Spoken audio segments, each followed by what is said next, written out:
ఇది ఖచ్చితంగా టీటీడీ మన తిరుమల తిరుపతి దేవస్థానం పాలక మండలి అలాగే తెలుగుదేశం పార్టీ వాళ్ళు వీళ్ళిద్దరూ ఖచ్చితంగా బాధ్యత వహించాల్సిందే.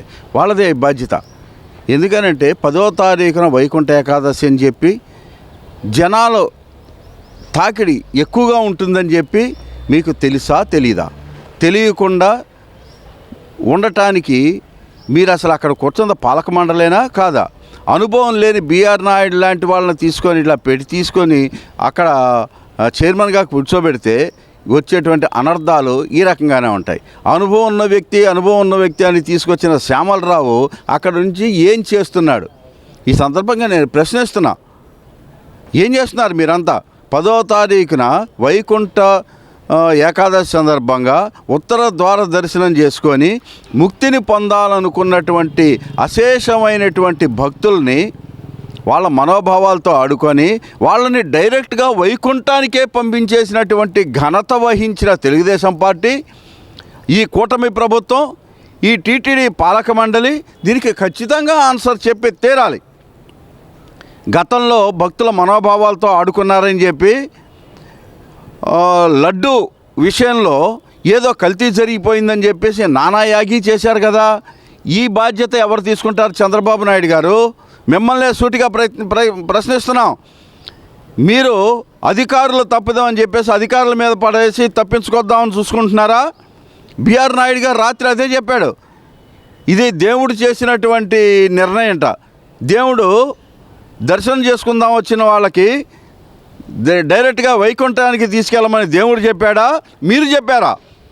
డైరెక్ట్గా వైకుంఠానికి పంపించమని మీరు తీసుకున్న నిర్ణయం దేవుడి మీదకు తోసేదలుచుకున్నారా? అది కూడా కాకుండా బిఆర్ నాయుడు గారు నిన్న ప్రెస్ మీట్లో మాట్లాడుతూ ఇది జరుగుతుందని మాకు ముందే తెలుసు అన్నాడు. ఏం జరుగుతుందని తెలుసు? తొక్కిసలాట జరుగుతుందని తెలుసా? ఈ తొక్కిసలాట ఘటనను అడ్డం పెట్టుకొని ప్రచార ఆర్భాటం పొందాలనుకున్నారన్న విషయం తెలుసా?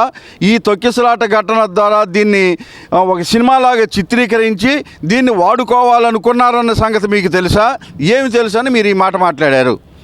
తెలిసి గనక మీ మీద 109 కింద 61(2) కింద కేసులు ఎందుకు బుక్ చేయకూడదు అని నేను అడుగుతున్నా. 109 కింద ఎందుకు మిమ్మల్ని బుక్ చేయరు? మీకు ముందే తెలుసు అని చెప్పి అన్నారు. చచ్చిపోతారని ముందే తెలిసినప్పుడు మీరు దానికి సంబంధించినటువంటి జాగ్రత్తలు ఎందుకని తీసుకోలేదు? దీనిలో కుట్రకోణం ఉందని నేను అంటున్నాను. 61(2) కింద మీ మీద చర్యలు ఎందుకని తీసుకోకూడదు? చంద్రబాబు నాయుడు గారికి ఇవన్నీ అలవాటే. ఎందుకని అని అంటే గతంలో కూడా గోదావరి పుష్కరాలు జరిగినప్పుడు ప్రచారపు ఆర్భాటం కోసం ఆయన ఎవరో బోయపాటి శ్రీనివాస్ అనేటువంటి ఒక సినిమా డైరెక్టర్ని తీసుకొని వచ్చి ఆ సినిమా షూటింగులు దీనికోసం అని చెప్పి ఒక్కసారిగా గేట్లు ఓపెన్ చేస్తే 26 మంది చచ్చిపోయారు. మీ ప్రభుత్వ హయాంలోనే మీరు నాయకత్వంలో ఉండగానే జరిగినటువంటి పని.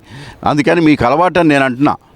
అలాగే గతంలో గుంటూరులోను రాయలసీమలోను తెలుగుదేశం పార్టీ చీరల పంపిణీ కార్యక్రమంలో ఇదే విధంగా గేట్లు ఓపెన్ చేస్తే ఒకేసారి ఒక చోట 5 ఒక చోట 4 అయితే ఇంక చచ్చిపోయినట్టుగా నాకు తెలుసు.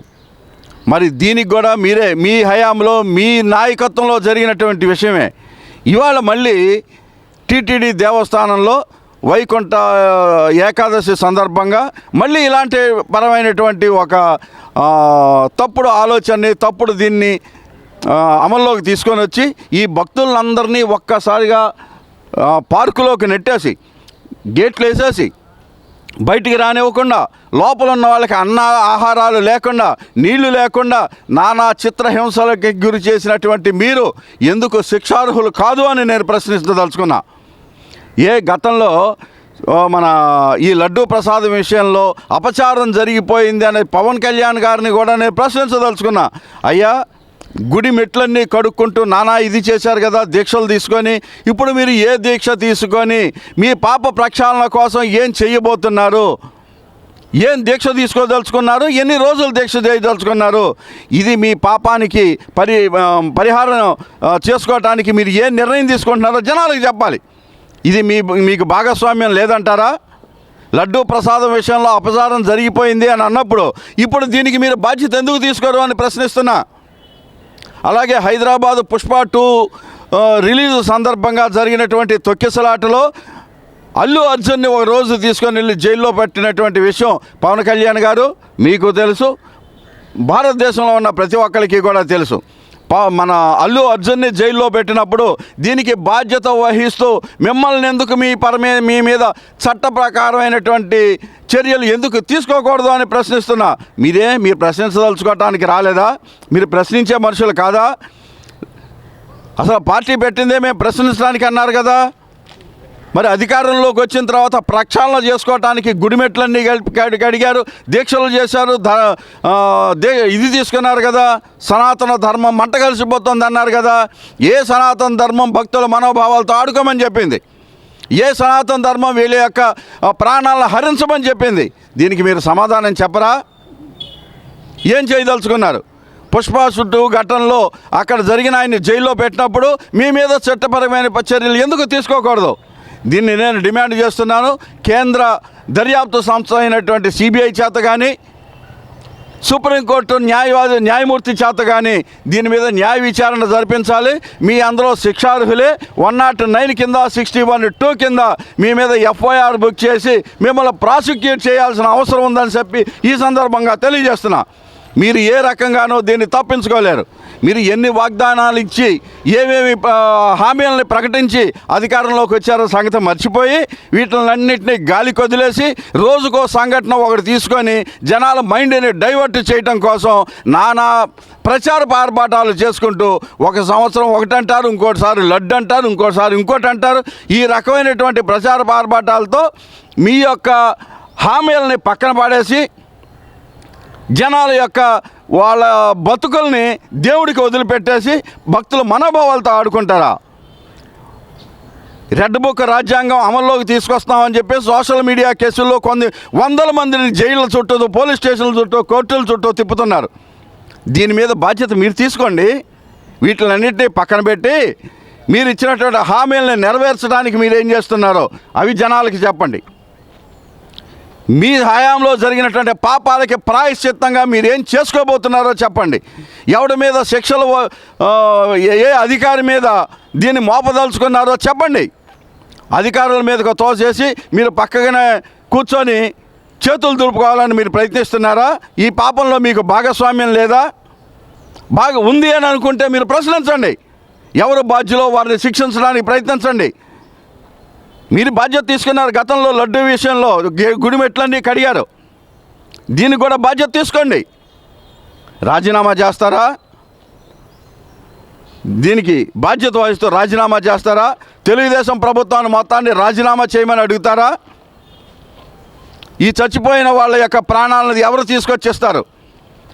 అదే మాట కదా మీరు కూడా అడిగారు. అల్లు అర్జున్ గారిని పుష్ప 2 సందర్భంలో అడిగిన మాట ఇదే కదా. చచ్చిపోయిన వాళ్ళ ప్రాణాలకి ఎవడు బాధ్యత, ఎవరు తీసుకొస్తారని అడిగారు కదా. అదే విషయాన్ని మేము ఇవాళ అడగదలుచుకున్నాం. దాదాపుగా 10 మంది చచ్చిపోయారు. ముందు వీళ్ళందరికీ టీటీడీ పక్షాన ఒక్కొక్కరు చచ్చిపోయిన కుటుంబానికి 50 లక్షల రూపాయలు పరిహారం కట్టించండి. గాయపడిన ప్రతి ఒక్కరికి 10 లక్షల రూపాయలు ఆర్థిక సహాయాన్ని అందిస్తూ మెరుగైన వైద్య సౌకర్యాల కోసం మంచి హాస్పిటల్లో చేర్పించండి. ఆ చచ్చిపోయిన ప్రాణాలకి బాధ్యత ఎవరు తీసుకుంటాడు?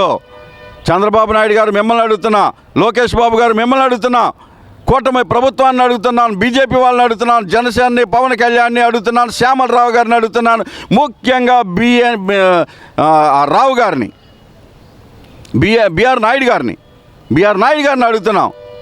ఈ దేవుడి మీద పెట్టేసి తప్పించుకోదలుచుకున్నారా? దీనికి మీరు తప్పించుకోవడానికి అవకాశం లేదు. కుట్ర జరిగి ఏదో ముందు జరుగుతుందని ముందే ఊహించానన్నారు. ఏం ఊహించారు? మీకు తెలిసిన నిజాలేంటి? ఆయన మీద ఎఫ్ఐఆర్ ఫైల్ చేయండి. వీళ్ళందరి మీద కూడా ప్రాసిక్యూట్ చేయండి. న్యాయ విచారణ జరిపించండి.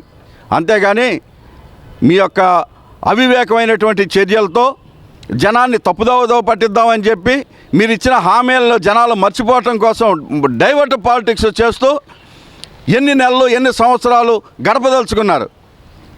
ఈ సంఘటనకి మాత్రం మీరే బాధ్యత వహించాలి.